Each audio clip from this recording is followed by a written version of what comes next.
dentro do tema ainda, a gente vai fazer agora um diálogo, e eu convido para que o Décio já possa ocupar ali a cadeira. Vamos ocupar um pouco mais, né, da mente brilhante do Décio e continuar discutindo sobre o porquê da vida. Qual o sentido filosófico da vida? Qual o objetivo desse espírito imortal? Qual a diferença entre viver e existir? São questões que pairam em nossa mente sempre, né? E agora, para completar aqui o nosso diálogo, nós vamos chamar o irmão que já se tornou querido da AME, né? E a gente já se sente também da Federação Espírita do Estado de São Paulo, porque a gente tem feito alguns trabalhos juntos e o primeiro deles eu recebi um crachá lá na Federação. Trabalhador da FESP, Alan Della Vella. Nossa, fiquei tão feliz, gente. Depois daquele dia, tudo sempre que eu vou fazer palestra, eu coloco crachá. O povo já olha assim e fala, nossa, ele é trabalhador da FESP. E aí eu já vou empolgado para a palestra. Eu sei que a gente tem que ser humilde, não levantar esses títulos, mas esse eu levo. Então eu gostaria de convidar para que compusesse aqui a nossa roda de diálogo, né, sobre a importância, o porquê da vida, o nosso querido Roberto Watanabe. As palmas ao Roberto. Ele está presidente da Federação Espírita do Estado de São Paulo, é bacharel em administração pela USP, é bacharel em filosofia pela USP, vasto conhecimento sobre a doutrina espírita, e eu entrego a eles aqui essa missão. Por favor, nessa aqui. Porque o Décio aqui vai ter a missão também de, durante o diálogo, Décio, ir falando onde a gente encontra esse tema do diálogo nas suas obras, que eu vou colocar aqui no meio como inspiração, tá bom? Com licença.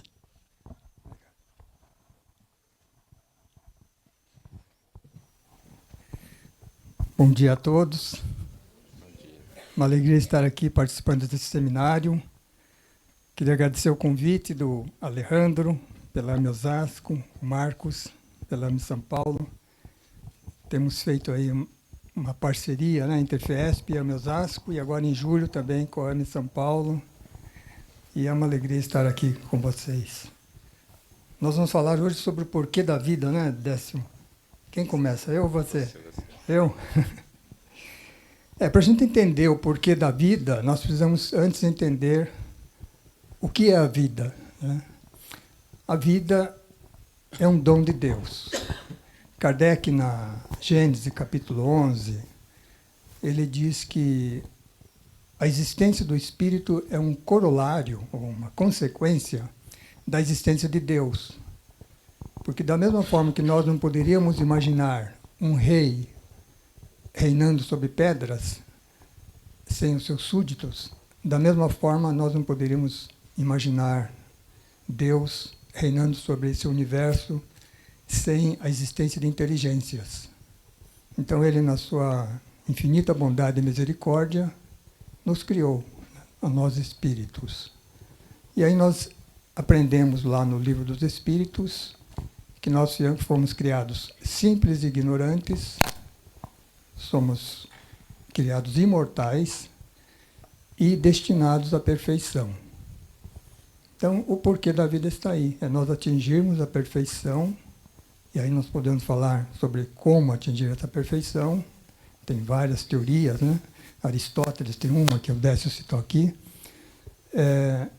Para que nós possamos, através dessa perfeição, compartilhar da sabedoria, do amor, dessa perfeição, né, que o Pai da vida nos dá.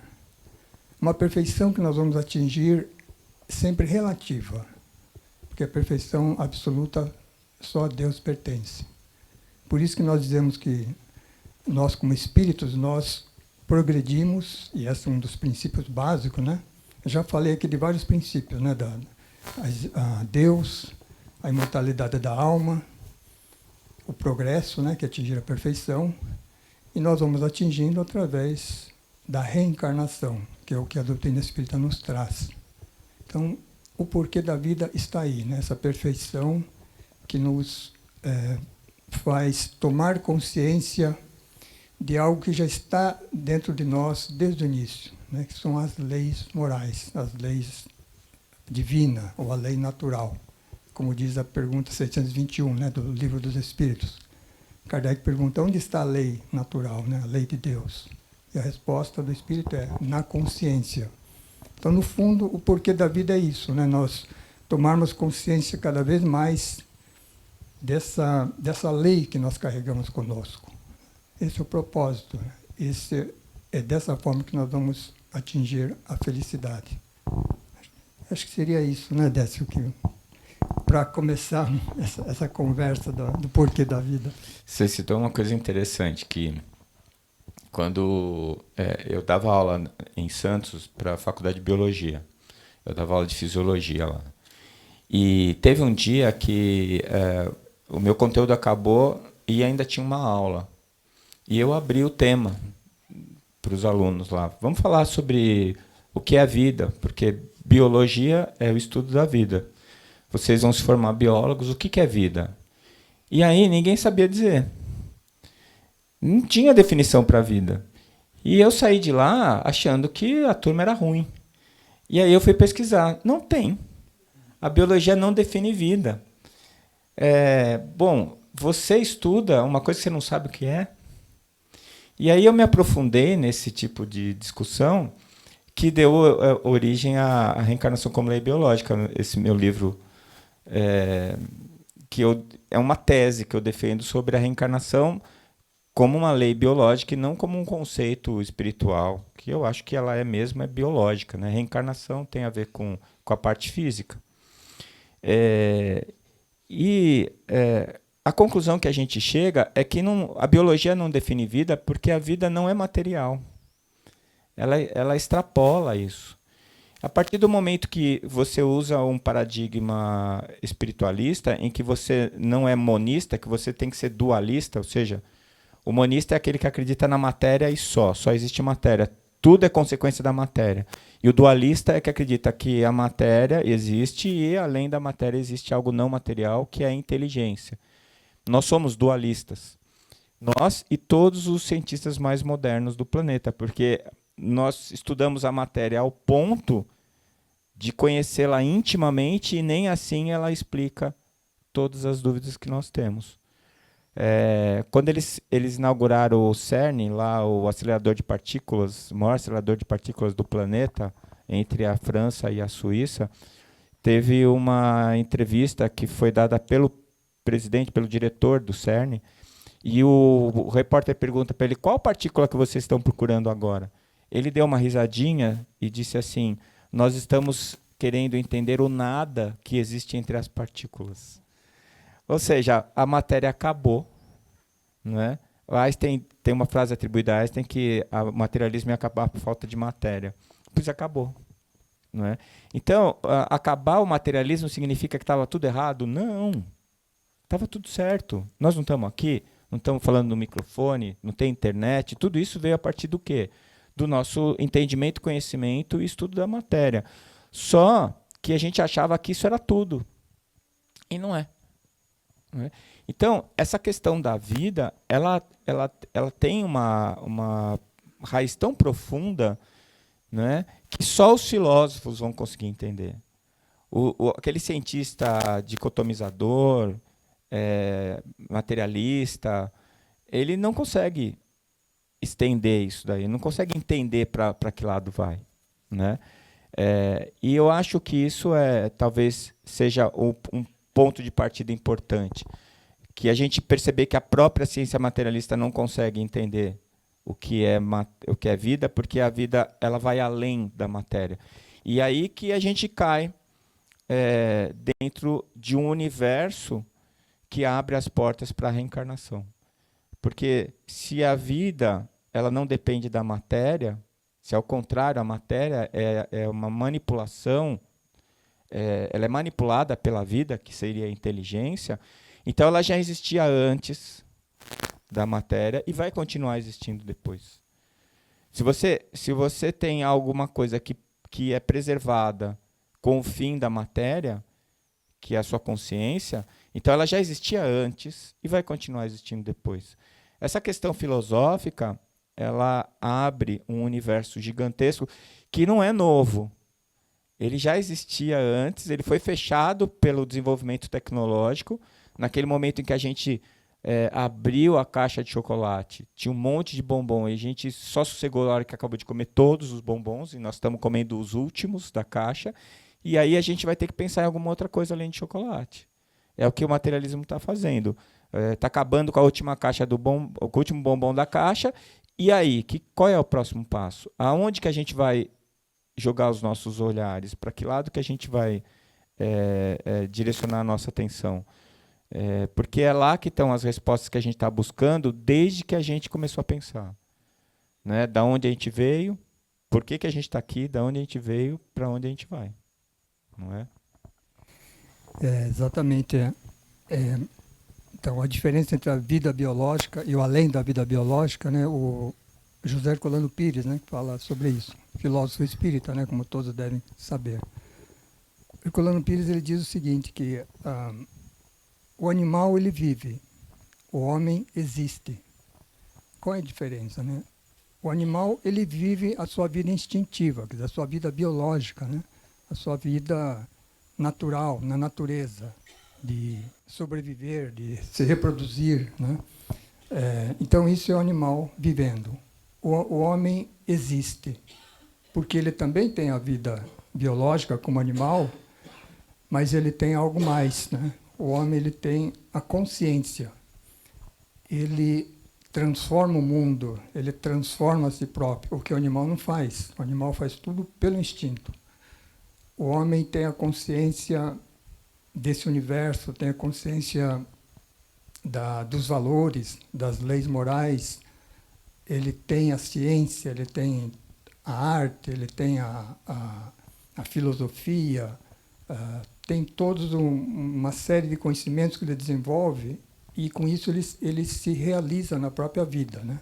Herculano Pires, na realidade, ele seguia a filosofia do existencialismo, que é uma filosofia que surgiu ali no início do século XX, né? Nós temos aí vários filósofos conhecidos, Heidegger, Sartre, Gabriel Marcel, Karl Jaspers, e Herculano Pires seguia essa linha, por isso que ele falava no existencialismo espírita.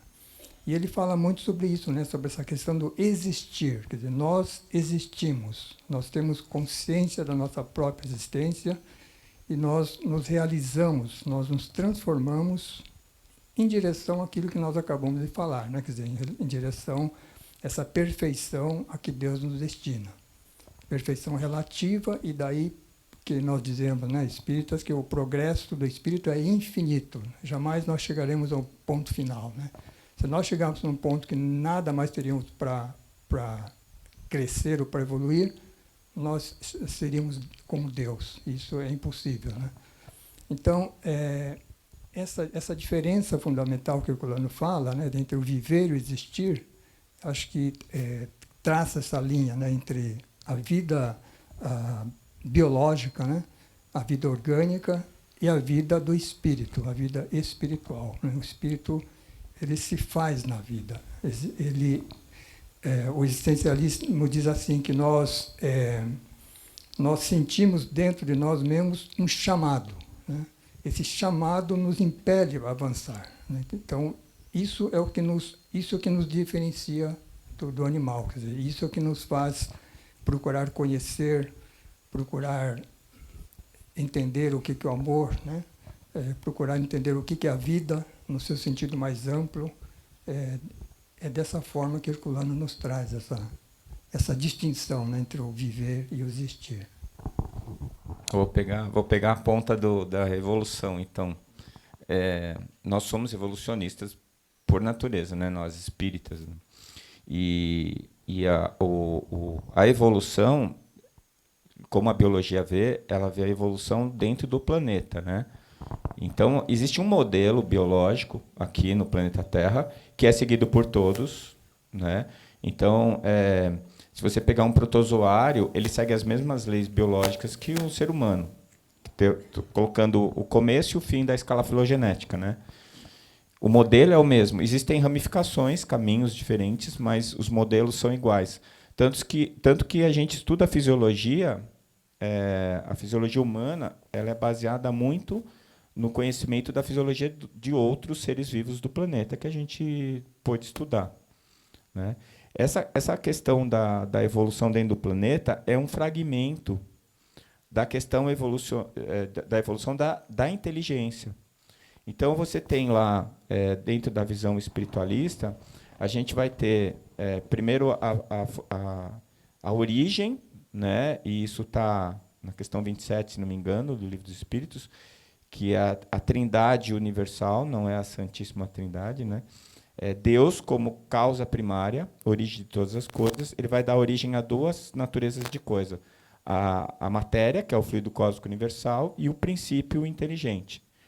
Esses dois elementos, eles vão agir, interagir um com o outro, e um provoca a evolução do outro. Na verdade, na minha forma de ver, quem evolui é a inteligência, que aprende.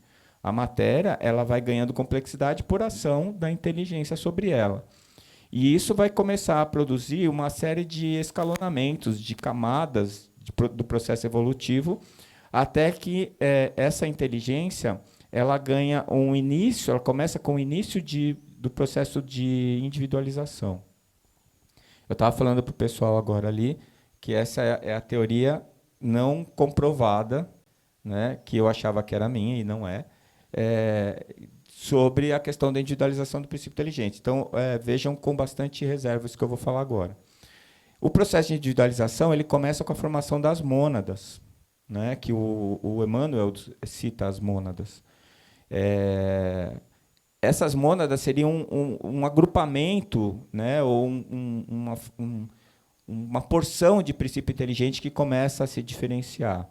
E dentro dessa mônada, o processo vai dando origem a indivíduos temporários, que, na minha opinião, por exemplo, nos insetos a gente vê isso. Então, a mônada do formigueiro, cada formiga que encarna, ela não é ela está um indivíduo. Quando ela desencarna, ela volta para a mônada do formigueiro. Então, o formigueiro seria um indivíduo. Até que essas inteligências ganham capacidade de se manterem indivíduos. Ela sai da mônada e não volta mais.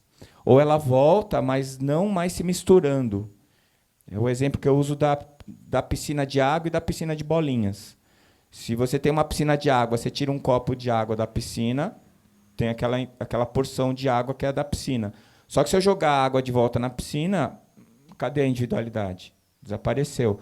Mas se eu tiver uma piscina de bolinha, eu tiro uma bolinha da piscina, é uma bolinha. Eu jogo de volta na piscina, continua sendo uma bolinha, né? Então, nós somos bolinhas de uma piscina. A gente somos almas gêmeas no sentido em que todos nós tivemos origem de uma mesma mônada, a princípio. Deve ter uns alienígenas, uns estrangeiros aqui, mas tudo bem, tanto faz. Você pode trazer a bolinha de uma piscina e jogar na outra. Se é todo mundo bolinha, todo mundo bolinha.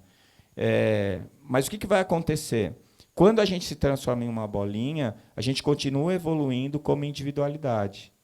E aí a gente está já num segundo processo, que seria o primeiro como individualidade. E nesse processo, a gente vai interagindo com a matéria no processo reencarnacionista. E em cada movimento desse, em cada ciclo desse, eu ganho mais know-how, mais complexidade. E isso vai fazendo com que eu vá ganhando novas possibilidades cognitivas. Tá? E isso vai terminar no momento em que eu tiver livre-arbítrio, ainda inicial, um livre-arbítrio, vamos colocar assim, um projeto de livre-arbítrio, mas enquanto eu tiver capacidade de escolha, eu já estou tendo livre-arbítrio, né? E esse processo vai gerar um pensamento que se interrompe em alguns momentos, porque eu não tenho matéria mental suficiente para manter esse pensamento contínuo. Então, da fase de grupo, eu fui para a fase de individualização do princípio inteligente, que vai terminar como uma alma animal em que eu tenho o pensamento interrompido. No momento em que eu consigo desenvolver o pensamento contínuo, em que eu não paro mais de pensar, não tenho pausas nesse pensamento, eu me transformo num ser hominal. Não é? Eu não sei vocês, mas assim, às vezes eu olho o Nick e o Pepeu, são os meus dois cachorrinhos, e às vezes o Nick está assim olhando para a parede e eu fico pensando, o que ele está pensando? Aí eu lembro, eu falo, nada. E eu fico morrendo de inveja dele. Não é bom não pensar em nada? Né? Deve ser bom. Em momentos aqui que está tudo tão ruim, você fala assim, vou desligar. Clique, desliga, bota um timer. Daqui 20 minutos eu volto. Né? Foi uma conquista de longo prazo. E ela tem muito a ver com a fala.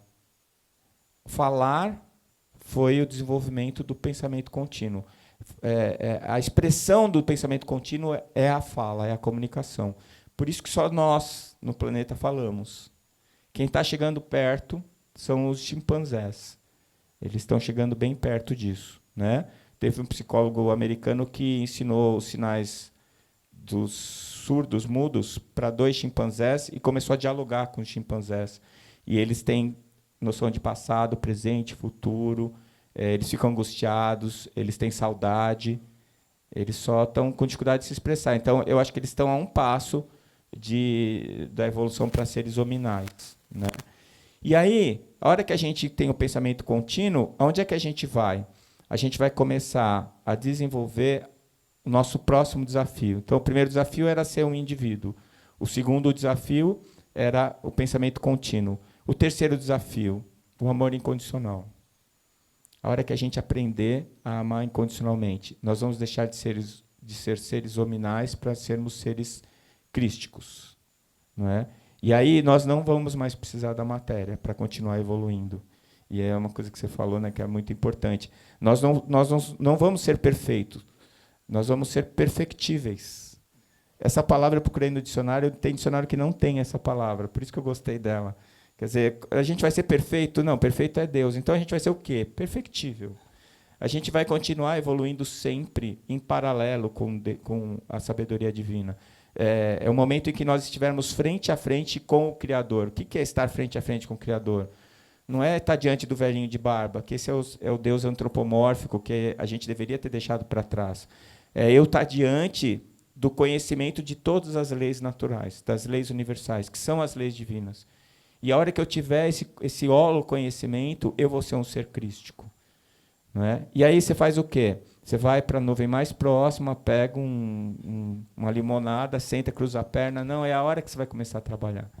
É a hora que você vai continuar o processo de cocriação. Né? Que os seres hominais, eles cocriam o universo. Então, no momento em que foi construído esse centro, alguma coisa que não existia no universo passou a existir, graças à ação de seres humanos que foram lá, fizeram o projeto, o arquiteto, o engenheiro, os pedreiros, os serventes, todo mundo que fez isso aqui acontecer do jeito que está hoje. E ele não existia e passou a existir. Cocriou o universo. É uma cocriação menor. Mas quando nós somos seres crísticos, nós vamos fazer a cocriação maior, que é como está Jesus, por exemplo, que é, né, o Todo-Poderoso para a gente aqui, mas eu estava pensando outro dia, ele coordena só o planeta Terra. Tem um cara que coordena o sistema solar, que já é superior a Jesus. E tem um cara que coordena a galáxia, que é superior a esse cara que é superior a Jesus. E tem o cara que deve coordenar o universo, porque eu acho que são muitos universos, não é só esse aqui, são infinitos universos. Então veja que assim, é uma escala daqui até Deus que não dá para ver o fim. Né? E tenho para mim que nós nunca vamos ver o fim, mas nós vamos ter uma noção do que está acontecendo de uma maneira muito mais clara e muito mais palpável, porque nós estaremos frente a frente com o Criador, na medida em que nós compreendermos plenamente a sua criação. Acho que uma coisa importante que você colocou que eu falava sobre o animal que vive e o homem que existe, né? Mas você citou os insetos, tudo. Na realidade, nesse animal que vive, existe lá um princípio inteligente, né? Que vai evoluir e que um dia chegará ao estágio hominal, que você colocou bem aí. Tem a questão em que momento esse princípio inteligente se individualiza, né? Essa é uma questão que está em aberto. Né? Muitos dizem que ocorre no reino animal, né?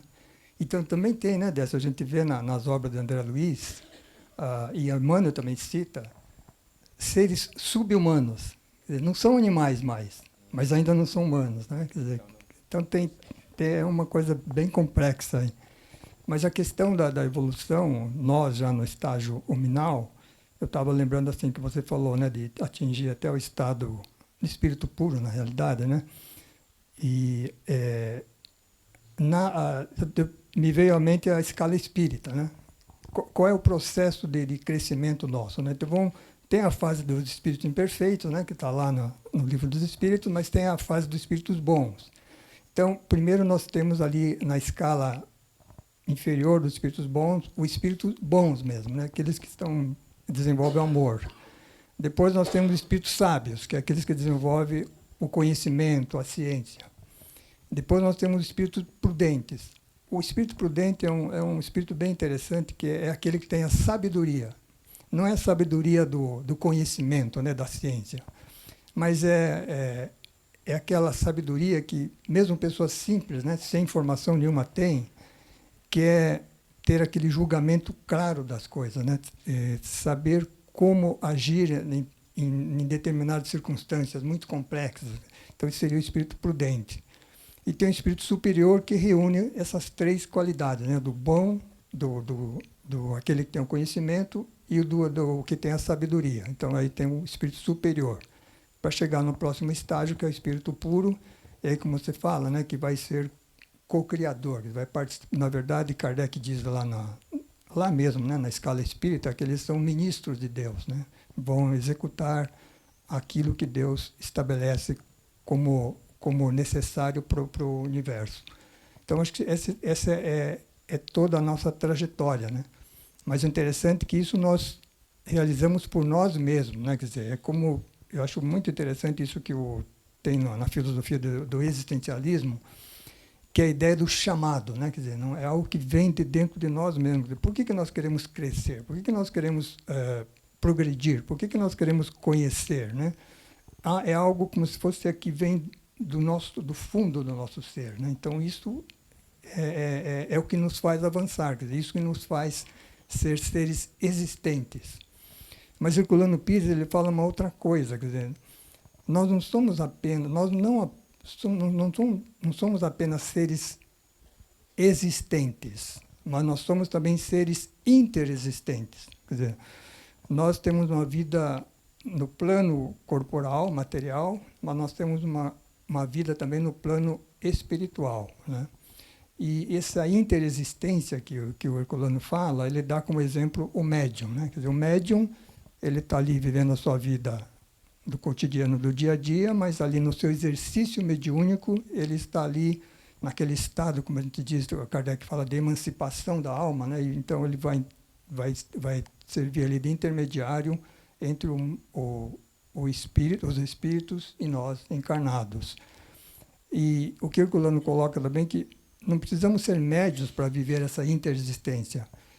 Todo dia, quando nós dormimos, quer dizer, nós vivemos essa outra dimensão, né? Quer dizer, nós, em espírito, nosso corpo está lá descansando, repondo as energias gastas no dia a dia, e nós, como espíritos, vamos à busca daquilo que nos interessa e vamos viver a vida espiritual. Então, nós somos esse ser, né, interexistente, mesmo encarnados. Depois que a gente desencarna, daí a gente vai, em definitivo, para a vida espiritual até o momento de retornar aqui, né?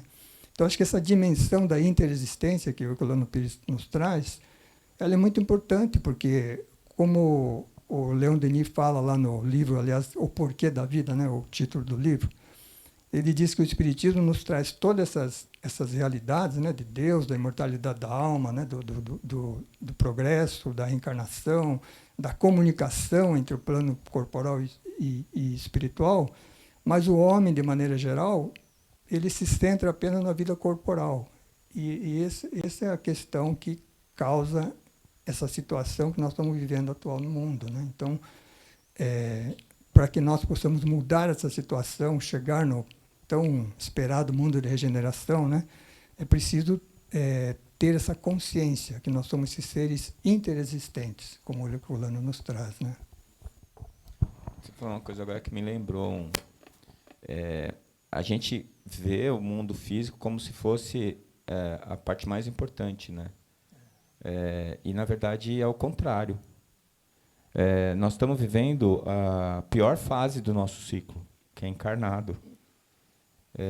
O Zé Nilson conta, uma vez ele teve muito doente, ficou muito mal, foi para o hospital, quase desencarnou. Aí, quando ele voltou para o trabalho no centro, fizeram ele abrir o evangelho para fazer, comemorando que ele estava lá de volta. E ele abriu assim: se fosse um homem bom, teria morrido. Né?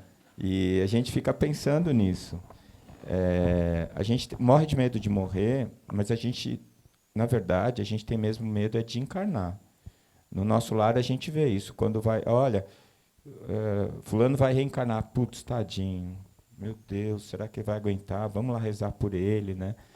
Então, apesar de ser uma via de mão dupla, né, como se fosse uma estação de trem, eu estava lá no hospital quando meu pai desencarnou e estava saindo um casal com um bebezinho no colo, e eu pensei na estação do trem, né? Tem gente chegando, tem gente partindo, né? Apesar de ser o mesmo ponto de chegada e saída, é como se, quando a gente encarna, é como se a gente estivesse fazendo uma viagem. A gente sai de casa, a gente pega a mala, a gente monta a mala e vai para a viagem. Mas a gente, no final, quer voltar para casa. Chega uma hora que toda viagem, por melhor que seja, a gente quer voltar para casa. Por quê? Porque é em casa que a gente se sente bem. A encarnação é uma viagem. Estar em casa é estar desencarnado. E eu acho que é esse que é o ponto básico, né? Como você citou, a gente fica iludido pela ilusão da matéria. Quando eu estudei fisiologia da ciência-percepção, e eu dou essa aula na faculdade de medicina, eu deixo os alunos doidinhos. Eu mostro para eles que, assim, o nosso cérebro é incapaz de ver o que é. O nosso cérebro ele faz interpretações dos estímulos do meio. Então, cada um de nós vê o que quer, não o que é. A gente vê a interpretação que a gente faz dos estímulos que vêm do meio, elas dependem da nossa formação cultural, depende das nossas experiências anteriores como seres humanos, depende da nossa interpretação pessoal das coisas que acontecem, que vêm de outras encarnações. Tem um monte de fatores que estão envolvidos na maneira como nós vemos as coisas. É por isso que, quando você está diante de uma coisa que está acontecendo, você tem uma visão completamente diferente da pessoa que está do seu lado. Eu sempre dou o exemplo do futebol. Você está um corintiano e palmeirense assistindo o jogo, Palmeiras e Corinthians. Aí o Rony entra na área, ele vai fazer o gol, vem o zagueiro do Corinthians, derruba o Rony. Obviamente foi pênalti, todo mundo viu que foi pênalti. Eu sou palmeirense. O corintiano está do meu lado e fala: não foi, ele se jogou, tem que dar cartão amarelo para o Rony. E a gente começa uma discussão, quase sai no tapa, porque você não está vendo, aí passa em câmera lenta, com aumento da câmera, e os dois continuam com a mesma opinião. Por quê? Porque eu vi uma coisa, ele viu a outra. Qual dos dois viu a verdade? Nenhum dos dois. Né? Como disse Schopenhauer, só vê a verdade quem é desprovido de desejo. E diante do desejo, eu vejo o que eu quero ver e não o que é. Por isso que precisa ter o juiz. Teoricamente, o juiz é desprovido de desejo. Ele não é nem corintiano, nem palmeirense. O que ele quer? Que a verdade apareça. Então, ele vai ver o que é. Nunca vê, mas é para isso que ele está lá. Né?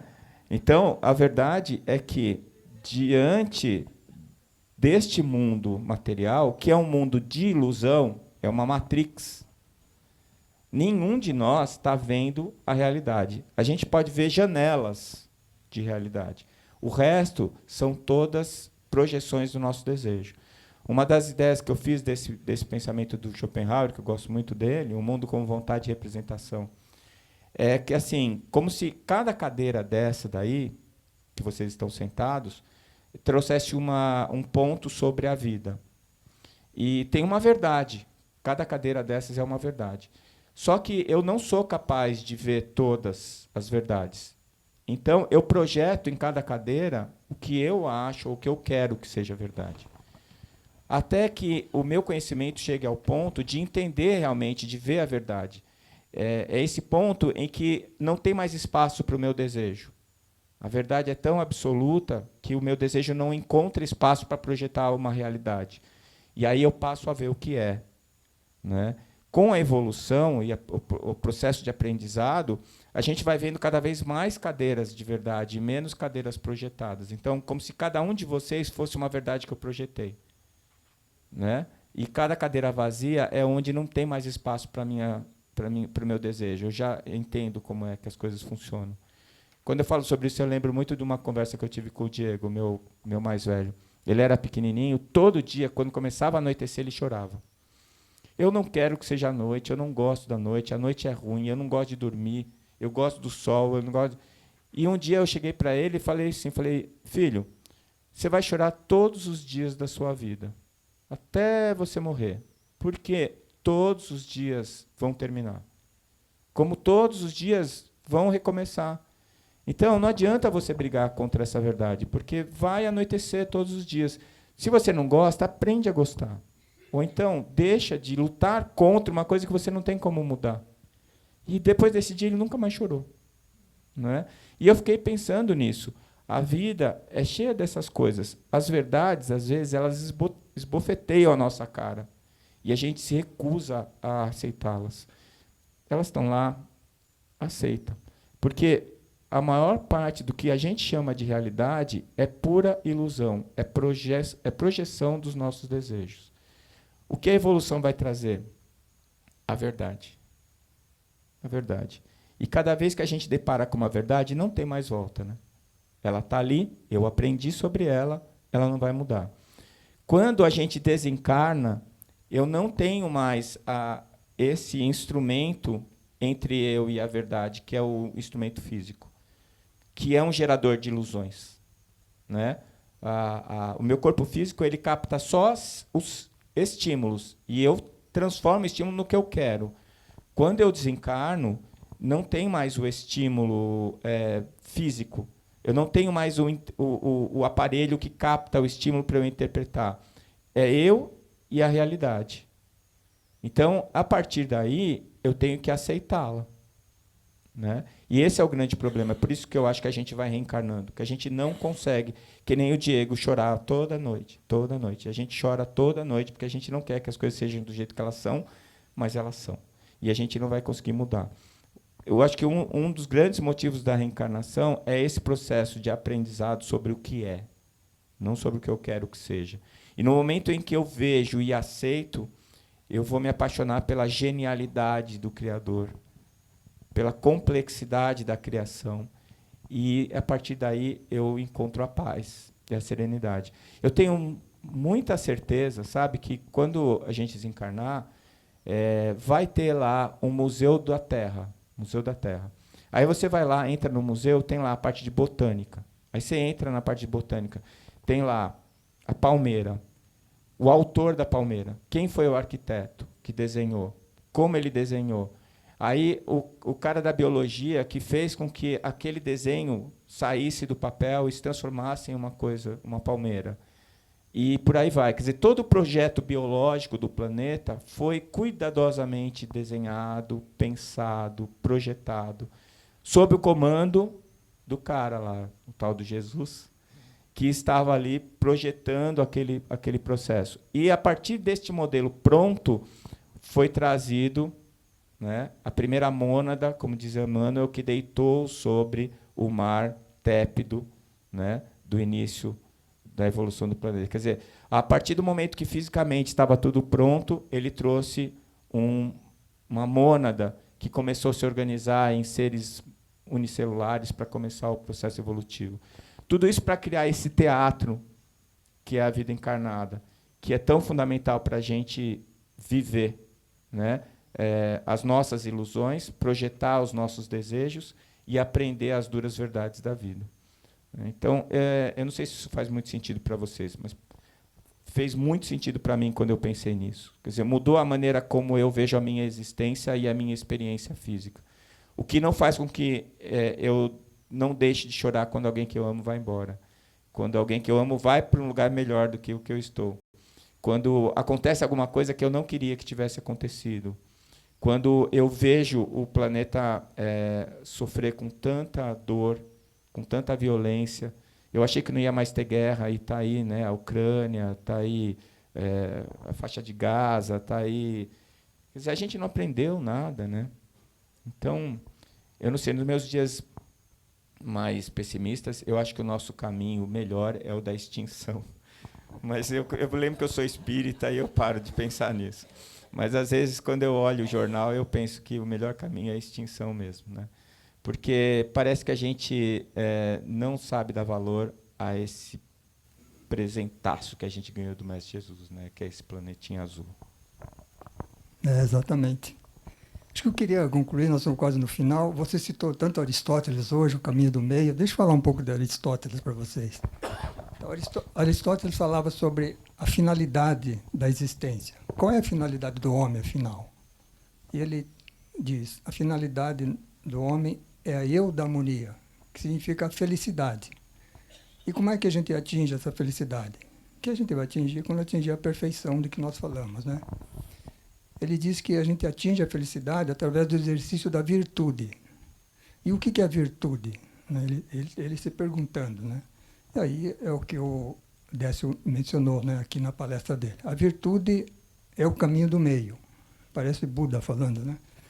Então, por exemplo, ele diz assim, uma pessoa que não enfrenta as dificuldades da vida, se retrai, ela está no extremo, que é a covardia. Uma pessoa que se lança ao perigo sem medir as consequências, não é corajoso. Ele é apenas uma pessoa imprudente, né?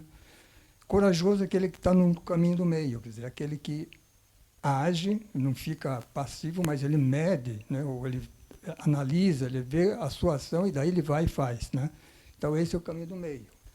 Ele diz, outro exemplo, que ele dá vários exemplos, ele trabalha todas as virtudes, mas ele diz assim, por exemplo, uma pessoa que tem posses, mas guarda tudo para si, é um avarento, né? Está no extremo. Aquela pessoa que gasta tudo que tem sem medir nada é um pródigo, né? É outro extremo. E você tem no meio do caminho o generoso, a generosidade, quer dizer, a pessoa que tem algo, compartilha do que ela tem com o próximo, né? Sem guardar para si, sem dilapidar esse patrimônio, então é o generoso. Então esse é o caminho do meio que ele fala, né? E o que é interessante que o Aristóteles fala, que ser virtuoso, ou atingir essa felicidade, essa eudaimonia, não é algo que você está lá na frente para você atingir. Virtude, você vive ela no dia a dia, né? A virtude se exerce no dia a dia. Então, essa felicidade já está incorporada na própria ação do dia a dia, que aí a gente liga com tudo que está lá no Evangelho segundo o Espiritismo, né? Que Kardec nos coloca lá, as colocações que Jesus nos deixou. Quer dizer, ali está, de certa forma, esse exercício da virtude que nos faz viver plenamente a nossa existência, né? Não lá quando nós formos espíritos puros, quando formos superiores, mas viver hoje, né? Com o que nós podemos fazer hoje, com as nossas imperfeições, né? Que a gente ainda precisa corrigir, mas trabalhar tudo isso, buscar esse exercício da virtude, como está lá no Evangelho segundo o Espiritismo, isso é a razão da vida, isso é o porquê da vida, né? Acho que eu concluiria isso com essa colocação hoje.